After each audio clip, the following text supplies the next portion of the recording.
It is Elimination Chamber week, my friends. I don't know what that means, but I do know I have to use my nerd brain and try and figure out what's going to happen. And given everything with The Rock recently, it's now going to be a doozy. But we shall start off with the Women's Elimination Chamber, because I assume the pay-per-view PLE will be bookended by these. And we have Liv Morgan versus Bianca Belair versus Alexa Bliss versus Bayley versus Naomi versus Roxanne Perez. Now, I do think we will get a little bit of a Raw Rumble situation here, in the sense I believe Bayley and Roxanne Perez will get into it. One will eliminate the other.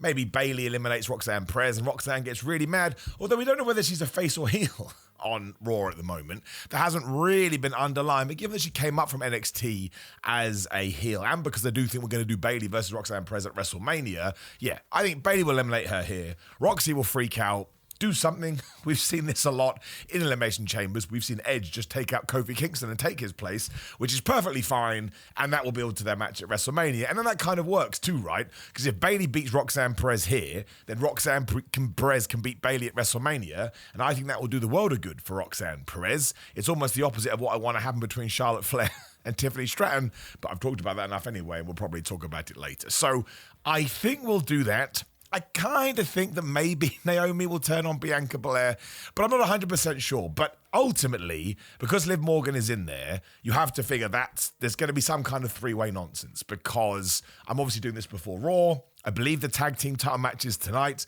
Liv Morgan and Raquel Rodriguez could already be the champions by that point. Do we do something there with Naomi and Bianca Belair? Do we plant some seeds?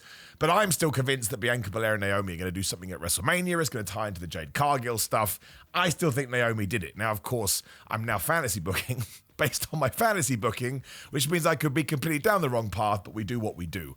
But that does obviously take a lot of people out of the game already, which is why I wanted to bring it up. And it basically leaves us with Alexa Bliss, who I don't believe is going to take on Rhea Ripley. I mean, she was deliberately moved to SmackDown a few weeks ago because she's going to do something with the Wyatt Six. So it's a very interesting matchup. I basically just take everybody out the game. Now, the two favorites are Liv Morgan wins, and then we do the three-way at WrestleMania, because Io Sky has her match in a week today as I'm recording this, the Raw after the Elimination Chamber. And I guess that would make sense, because there were rumors when all of a sudden WWE decided to do the Liv versus Rhea match on the Netflix debut on Raw, that they were going to wait and hold that off to WrestleMania. I also thought that was crazy, because it's like 4 months away from that point. It's like, I don't think you want to continue this feud on that long. But it would make sense why Io Sky was taken out here and what we're doing there. You could then have a heel, Liv Morgan, run in, which would cause a three-way. It kind of feels a little bit redundant. Not redundant, that's not fair. I just think, why not just do Rhea Ripley versus Io Sky? It's not like people don't want to see that. Then you kind of think, if you were going to do that at WrestleMania, why would you give it away on Raw? So it is a confusing matchup, I guess in a good and a bad way. It kind of feels a little bit messy, but I'm also quite excited in the fact that I can't figure it out. So maybe Bianca Belair, because that was the other murmuring, is going to be the person put into this, and ultimately, if you want a banger, you do Bianca Belair versus Rhea Ripley. And then ultimately, you could still do Naomi versus Jade Cargill, because, of course, if Naomi goes bad guy, Jade can come back and the Bianca can be like, man, yeah, you get her. I'm going to go try and win my world championship. And it's a good reason to sort of keep them separate to a certain point. What I mean is this. Bianca Belair being involved in two storylines is not a problem, because even coming out of the Elimination Chamber, we essentially have like, what is it, a month and a half, 6 weeks until we get to WrestleMania, so you don't want to overcook the pudding. So she could deal with her Naomi stuff, and then Jade Cargill returns, you got this, and then Bianca Belair moves to Raw to take on Rhea Ripley. And I think that's probably what we're going to do. I was so set, and all my videos I've done so far predicting did lean on the Io Sky versus Rhea Ripley versus Liv Morgan, but now I say that, who the hell would Io Sky take on? Io Sky's got to be involved in a major match, man. It's so damn hard. And I don't want to do Rhea Ripley versus Bianca Belair versus Io Sky. They should be singles matches. So I'm kind of torn. I'm going to go with Liv Morgan. I'm totally changed. But then if she's a tag team champ, they should be defending their tag team championship at WrestleMania. It's either Liv Morgan or Bianca Belair. I'm going to get completely wrong now. It'd be Alexa Bliss. But Alexa Bliss winning it wouldn't be the worst thing in the world, because she's so over right now. She's so hot right now. But then again, I don't think she's going to go into a thing with Rhea right now. I don't think it works. I'm going to go with Liv Morgan, and I'm going to do it with my eyes closed. But I do think there's going to be a lot here with Jade Cargill and the Bayley stuff. And actually saying that, some people said Bayley the other day, but I can't see that. I think Bayley versus Roxanne Perez should happen at WrestleMania. So I go with Liv Morgan. We're doing the three-way, and then Liv Morgan will run in during the Io Sky match because she's mad for some reason. Wouldn't make any sense. And we do that. Would be a little bit disappointing because I want those women's tag team championships to be defended. Maybe they'll win them on Raw. I don't know. You already know that by the time you see this video, I imagine. It's a really hard one in both a good and a bad way. And as always, if you think I'm an idiot, Drop me a note in the comments and let me know who you think is going to win. And please subscribe. We are also getting Tiffany Stratton and Trish Stratus taking on Nia Jax and Candice LeRae. I at first thought they would hold this off till WrestleMania, and actually it wouldn't be Tiffany Stratton in that position. It would be an Alexa Bliss. Don't know why. That's just what I felt. I don't know what I'm talking about. I'm an idiot, which is why you probably shouldn't watch these predictions. I think, given that Nia Jax has crushed these two in consecutive weeks, she should probably lose this, and Candice LeRae can take the pin. I mean, Trish Stratus has been a terrible help as she's tried to save Tiffany Stratton, and Trish Stratus can take the loss. I don't think anybody in Toronto, Canada needs to see that. I don't think anybody should beat Tiffany Stratton right now because, again, I know people go crazy every time. I would have her lose to Charlotte Flair at WrestleMania 41 after Charlotte Flair does something dastardly, and I would extend this feud out to SummerSlam. Tiffany Stratton wins match 2. Tiffany Stratton wins match 3. I just think we're playing the long game with her because she is so young and she is still in a state of improvement, which I mean in a positive way, that I just think she gets more worth out of that. If you just beat Charlotte round 1, you're like, okay, that's pretty cool, but all right. I think you get more worth, especially because SummerSlam is a 2-night event. So here, you just don't want either of those two losing. I love Candice LeRae. She's very underrated, especially as a wrestler. She doesn't need to win anything right now. She's not really in a story. She's just Nia Jax's mate. So you still protect Nia Jax, and the fans can be super happy because Tiffany Stratton, again, can hit the Stratusfaction. That's what it'd be. Stratusfaction. Tiffany Stratton hits the PME. 1, 2, 3. It rhymes and it must be true. It's just a fun match to have on the show. I've got nothing against it. I hope that Nia Jax and Candice LeRae stay together so they can actually go after the tag team belts at one point, because I do think there's potential there with those championships. You just have to feature them, which back in 2024, WWE didn't necessarily do very consistently, which was a shame. But that's all I got to say about it. I'll be amazed if Tiffany Stratton and Trish Stratus don't win. I'm sure Charlotte Flair will be there, because you can probably tease something with Charlotte Flair and Trish Stratus are down the line too. Did they fight already? I can't remember. Maybe they did. Obviously, I remember the Becky Lynch feud, which I massively enjoyed. And, you know, Nia Jax, I'm sure, will flatten everybody afterwards, because that's what she does. But not all matches at the moment. I mean, look, you could do Nia Jax versus Trish Stratus at WrestleMania 2. So, not WrestleMania 2, WrestleMania 41. We're going to go back to WrestleMania 2. And that can be one of the main events. There were 3 after all, in 3 different locations. But I can definitely see Nia Jax whooping Trish Stratus afterwards, after they've won, and doing Nia Jax versus Trish Stratus at WrestleMania. I wouldn't mind that at all. I think it'd be really fun. Kind of ties back to the Royal Rumble and the stuff that they would have done. In fact, that's what I would do. But in terms of winning, I'm going to go with Tiffany and Trish. Again, just make the fans happy, man. That's meant to be the point of wrestling. When we get to the most interesting segment of all time, The Rock will ask Cody Rhodes, is it okay if he takes his soul?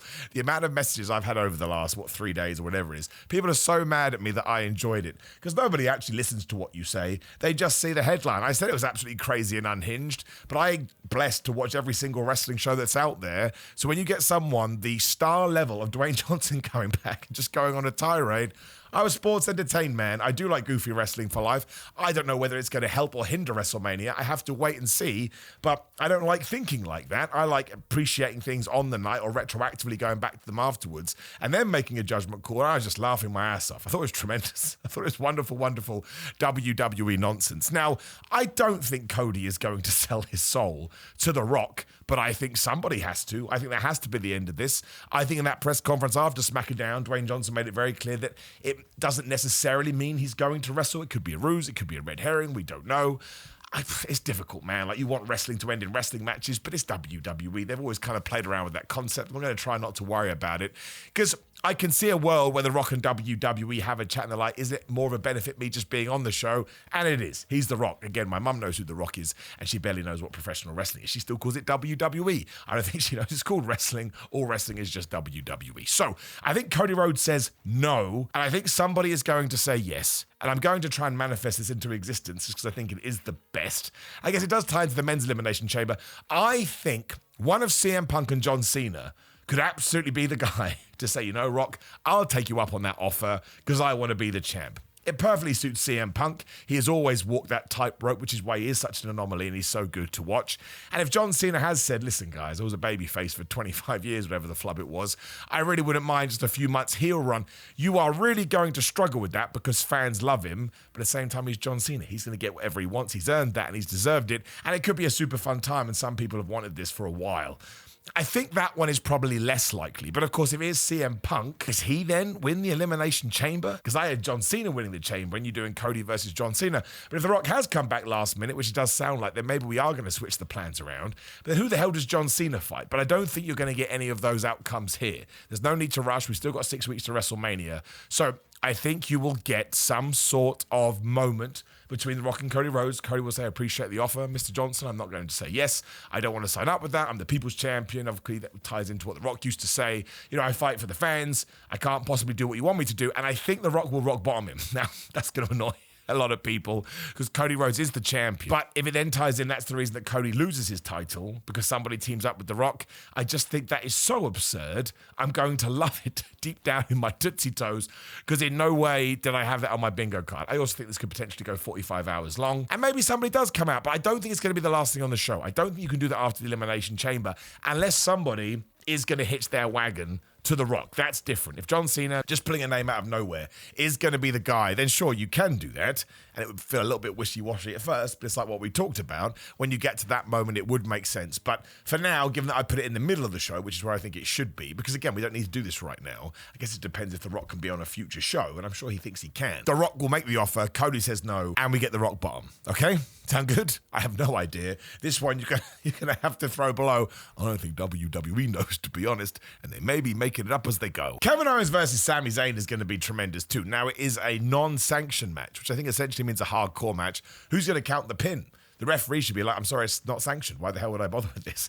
I don't care. But I think Randy Orton is going to come back during this. I think it could be after the fact somebody's won. I still do believe it's going to be Kevin Owens versus Randy Orton at WrestleMania. You obviously could put Sami Zayn in there if you wanted to, but it feels a bit convoluted because it feels like these are singles feuds. But we do need to get everybody on the card here. I did a video for What Culture recently, What Culture Wrestling. Please do subscribe to them as well, where it was like a big issue for this year's WrestleMania is WWE is so blown over with talent, it's going to be a struggle to get some people on that card. I don't think Sami Zayn is one of them, but how he fits in, I don't know. I think Kevin Owens wins, just because Kevin Owens need to win more than Sami Zayn, because Kevin Owens lost to Cody Rhodes, and I think Kevin Owens is going to lose to Randy Orton at WrestleMania 41, and you don't want to lose this tremendous momentum he has a heel. I also think this could be the last match they ever do, unless I'm completely missing this, but I just don't see why you would do this now. I get it's in Canada and get amazing reaction. I look forward to it. But if you've got this plan for WrestleMania, I would hold off and wait till WrestleMania. You're still going to get an amazing reaction there too. It's flipping WrestleMania. So I think these two guys are going to see this as their last big blow-off. We're doing it in our hometown, where we came from. I think it's going to be crazy. I think they're going to do some dangerous stuff. I think we're going to have kittens. I think we're going to be wobbling in our boots. But ultimately, I think Kevin Owens wins, probably with a pile driver, because it's unsanctioned. And that'll be quite cool, because so far we haven't seen a pile driver that leads to a pin, because it's meant to be a dangerous, illegal move. So Sami Zayn is kind of protected, given the way that WWE has portrayed that maneuver. And then, yes, I think Randy Orton probably comes back. Or maybe he goes to give him another pile driver, then Randy Orton makes the save. But I think we use this to have maybe the last ever match between Kevin Owens and Sami Zayn, although WWE can't help themselves, and I don't mind because I love them both. And then just when Kevin is going to finish the job, he's going to end Sami Zayn's career. Here's Randy Orton, probably hits an RKO, saves Sami Zayn. And then again, yeah, maybe you can have some friction there. I don't know. It depends what you want to do with those two. But it definitely leads to some, at least Kevin Owens versus Randy Orton, and maybe some variations. I think this could be the highlight of the night. I think this could be really exciting. If it was anybody else, I'd be worried because, of course, the Elimination Chamber is going to kind of not be a hardcore match, but there's going to be more bells and whistles. But Sami Zayn and Kevin Owens, as far as I'm concerned, are two modern-day GOATs. It's the phrase I use all the time. But over the last 20 years, they're two wrestlers that I've followed from the beginning all the way to the end, and I'll be very, very sad when they do retire, even though I'm sure they've got lots of legs left in them too. But Kevin Owens wins. He wins with a power driver. Sami Zayn is then about to die, when thankfully Daddy Randy makes the save. Which does indeed bring us to the men's elimination chamber, which is John Cena versus CM Punk versus Drew McIntyre versus Damian Priest versus Logan Paul versus Seth frickin' Rollins. This one has me stumped too. I was convinced it was John Cena, and now this Rock thing has totally upended me.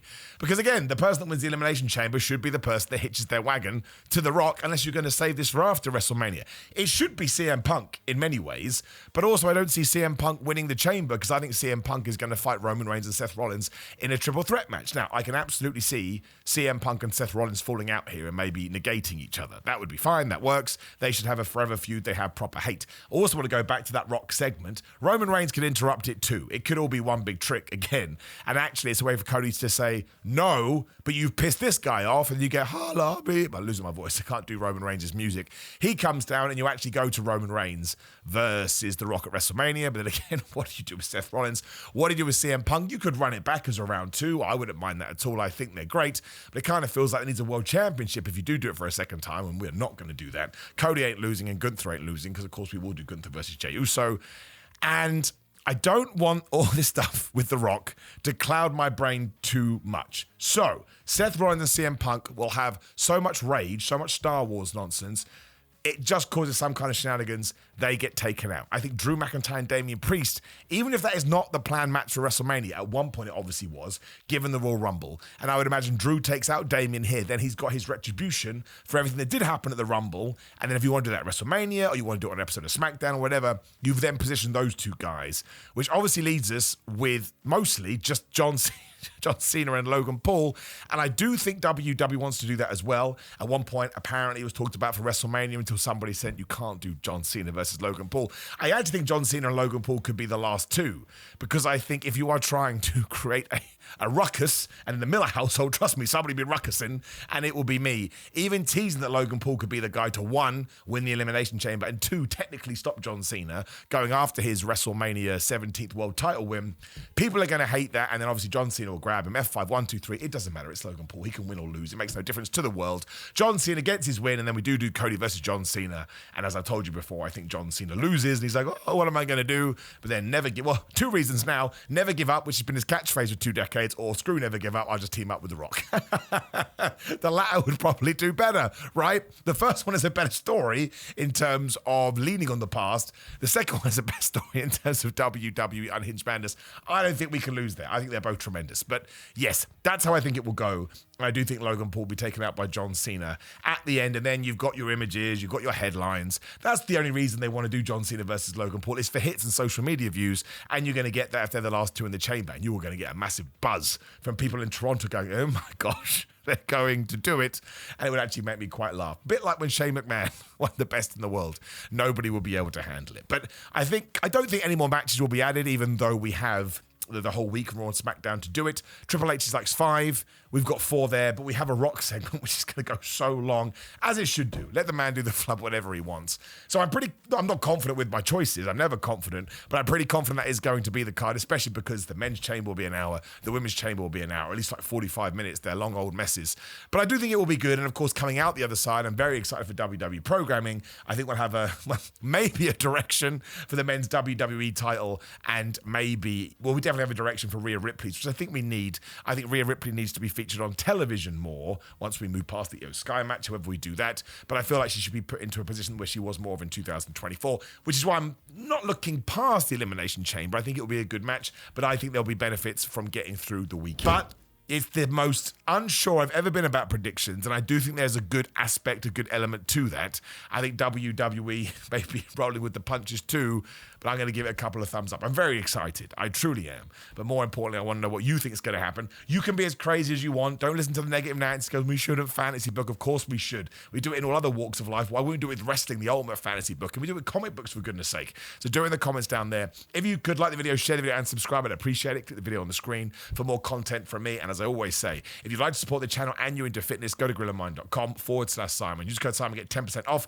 It ships worldwide. And again, I just had an energy drink, Gorilla Mind, before I came to make this video. I just think they're the best, which is why I'm proud and happy to be affiliated with them. You can also support me on social media at Simon316. Get a cameo at Simon Miller. Go to my TikTok, Simon J. Miller, and ProWrestlingTees.com/Simon Miller or SimonMiller.BigCartel.com. Buy your merchandise. Always appreciate it. Thank you to everyone who came from my Progress match the other day. We are now 5-0 in championship defenses, so we'll keep that on. But otherwise, enjoy the week, enjoy the Elimination Chamber, and I'll see you tomorrow when we talk about Raw.